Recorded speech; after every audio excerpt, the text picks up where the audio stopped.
savoir gérer ses émotions te permet de faire de grandes choses. Ah les amis, vous avez les questions. Hello beautiful people, salut à tous, bienvenue sur cette chaîne YouTube. Moi c'est Maya Omo et c'est comme toujours pour moi un plaisir de vous avoir ici. Et ça fait un bail, n'est-ce pas? C'est vrai, j'ai voulu prendre comme ça quelques jours, me ressourcer, me reposer un peu avant de pouvoir vous revenir en forme sur cette chaîne, voilà. Et il y a quelques jours de cela, je vous ai demandé de me poser des questions sur Instagram et sur YouTube, voilà. Posez-moi des questions afin qu'on apprenne à mieux se connaître, vu que là, on est passé de, je sais pas, de 1000 abonnés à 1600 et quelques, voilà. Et j'ai vraiment pas pris le temps de pouvoir vraiment causer avec vous, voilà, avec toutes les nouvelles personnes qui nous ont rejointes sur cette plateforme. Nous sommes maintenant une très grande famille et c'est vraiment un plaisir pour moi de vous avoir sur cette chaîne. Et aujourd'hui, j'aimerais, voilà, parler davantage de moi, m'ouvrir davantage et voilà, répondre à vos questions. Donc, si vous voulez savoir davantage sur moi et les réponses aux questions que vous m'avez posées sur YouTube et sur Instagram, restez connectés.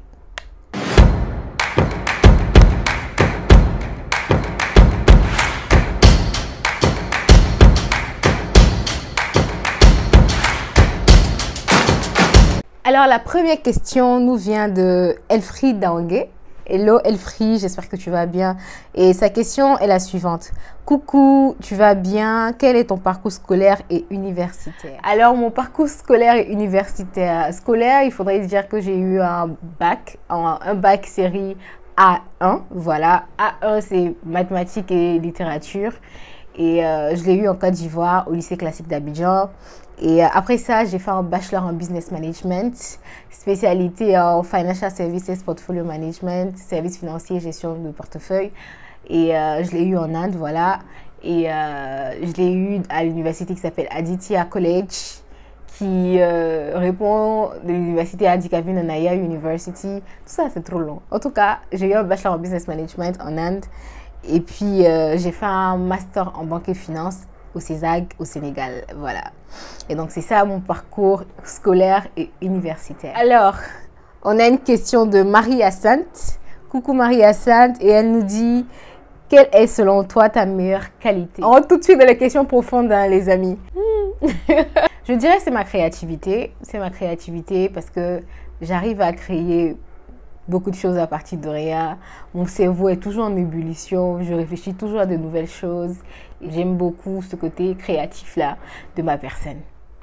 Yeah. Pourquoi as-tu un si gros front? De Oumoul Djibril. Oumoul Waka. On a une question qui nous vient de Amanoua Ornella Michel. Et c'est: si tu devais améliorer quelque chose dans ta vie, ce serait quoi? Ah, Nelly, tu m'as posé question, hein? Si je devais améliorer quelque chose, ce serait ma capacité à gérer mes émotions. Voilà.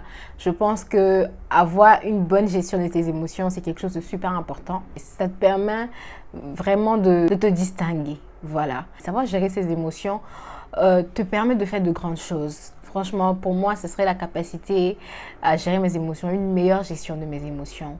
N'hésitez pas à me dire ce que vous pensez de cette question. Répondez à cette question aussi dans la barre de commentaires. Si vous devriez changer quelque chose chez vous, ce serait quoi?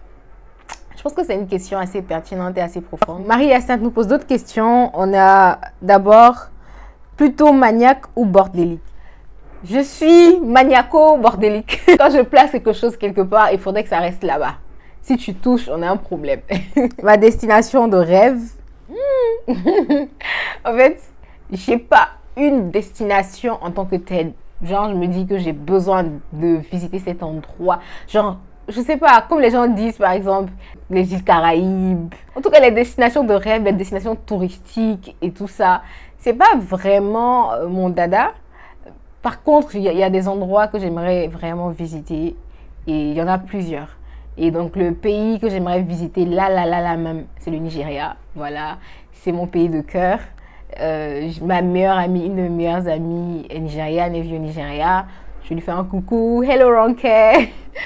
Et voilà, c'est mon second pays. Voilà, franchement, le Nigeria, c'est le premier pays que je voudrais visiter actuellement. Le second pays que j'aimerais visiter, c'est le Rwanda. Voilà, parce que c'est un pays aussi que j'aime beaucoup. Après, l'Afrique du Sud. En fait, j'ai déjà une liste de priorités. Franchement, j'adore voyager et j'aimerais visiter pas mal de pays, surtout des pays africains. Et bon, après ça, maintenant, pourquoi pas visiter d'autres pays. Il faut dire aussi que une de mes destinations préférées, c'est Londres, voilà, parce que ça faisait partie de mes objectifs, mais bon, qui ont changé maintenant. Donc, pourquoi pas Londres? J'aime beaucoup les Anglais, j'adore l'élégance des femmes anglaises, ouais. Ça va être Londres. Le meilleur conseil finance que tu appliques et que tu donnes. J'adore cette question-là. Vraiment, merci beaucoup de m'avoir posé cette question-là. Le meilleur conseil en finance que je donnerais, c'est d'abord de s'acquitter de toutes ces charges fixes avant de mettre la main sur son argent. C'est-à-dire quand tu as ton revenu rentre comme ça, ou tes revenus, parce que tu es supposé avoir différentes sources de revenus, quand tes revenus rentrent comme ça, la première des choses, c'est de devoir s'acquitter d'abord de tes charges fixes. Paye ton loyer, paye tes factures, paye vraiment tout ce que tu as à payer là, ce que tu as à régler, ce sans quoi tu ne peux pas vivre là. Règle ça d'abord avant de faire quoi que ce soit. Donc, ce serait vraiment d'abord de s'acquitter de ces charges fixes. Ma première règle en finance personnelle et que j'applique dans ma vie aussi. Une chose que tu sais maintenant et que tu aurais aimé savoir plus tôt. Ah, les amis, vous avez les questions. C'est dit là, je suis en train de sciencer, je réfléchis. C'est de m'aimer davantage. I am beautiful, I'm adequate, I'm enough. Et je voudrais que vous puissiez le répéter avec moi. Vous êtes beautiful, adequate, enough. Vous êtes belle. Vous avez votre place. Vous êtes suffisante.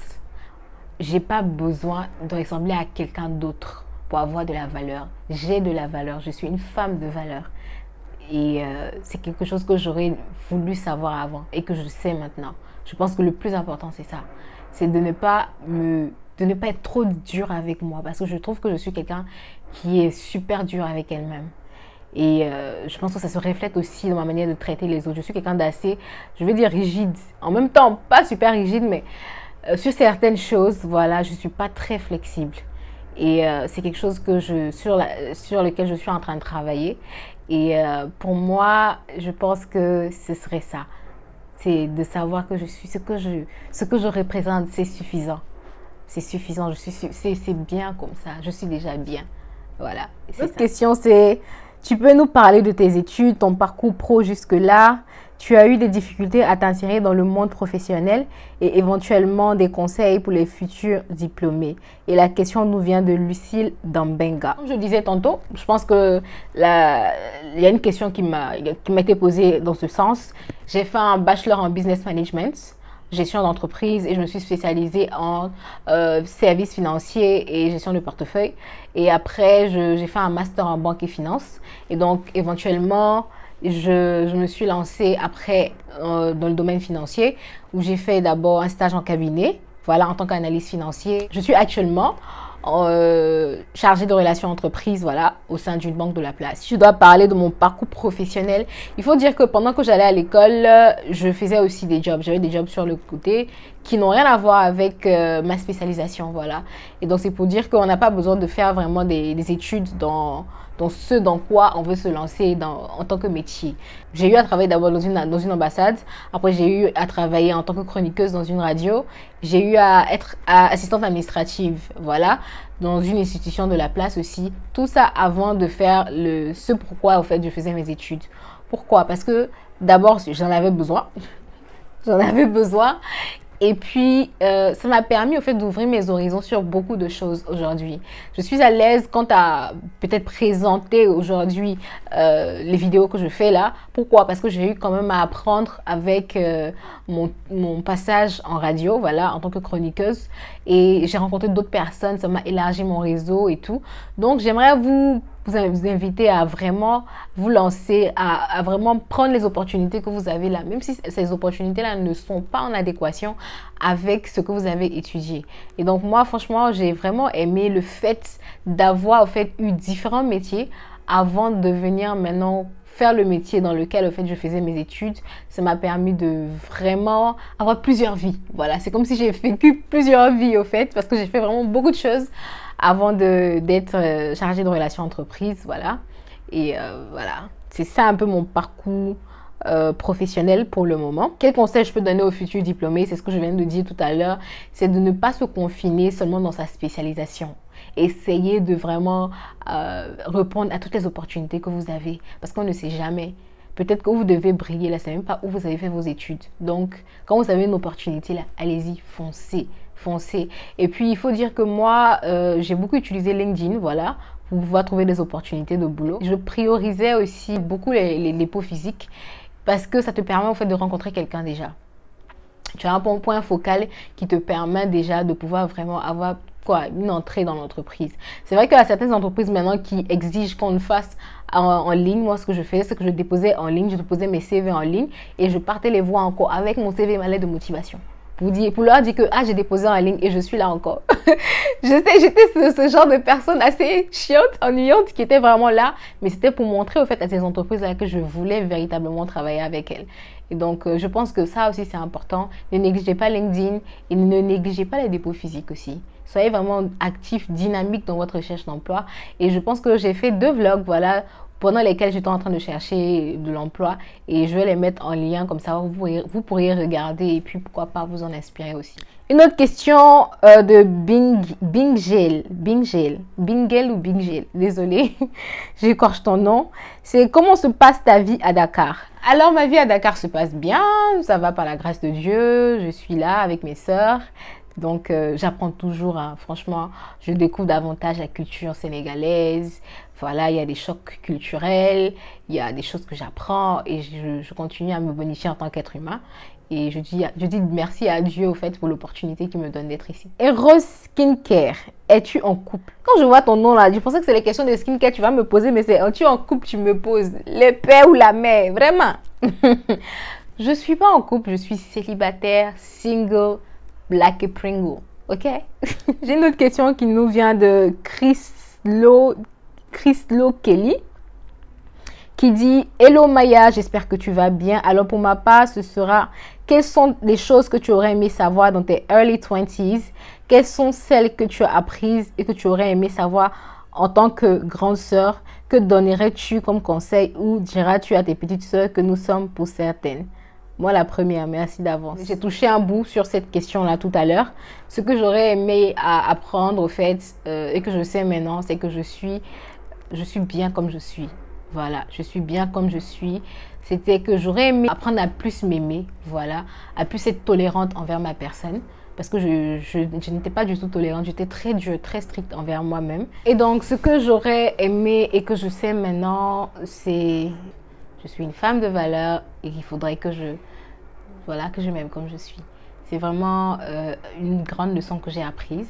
Après, dans mes early 20s, ce que j'ai appris, c'est que c'est bien d'avoir une vision. C'est bien d'avoir une vision. Il faut dire que c'est quelque chose que j'avais. J'ai pas trop eu des difficultés sur ça, mais j'ai encore, on va dire, j'ai affiné, voilà, cet aspect de ma personne-là. Vraiment avoir une vision, vraiment savoir ce que je veux dans la vie et me donner tous les moyens de pouvoir accomplir ce que je veux. Ce que j'ai appris encore dans mes early 20s, c'est que c'est bien, quand on est jeune, il faut s'amuser et tout, c'est bien et tout. Mais il ne faut jamais oublier la place de Dieu dans sa vie. Il ne faut jamais oublier de mettre Dieu au centre de sa vie. Parce que quand vous mettez Dieu au centre de votre vie, vous allez profiter de votre jeunesse, franchement.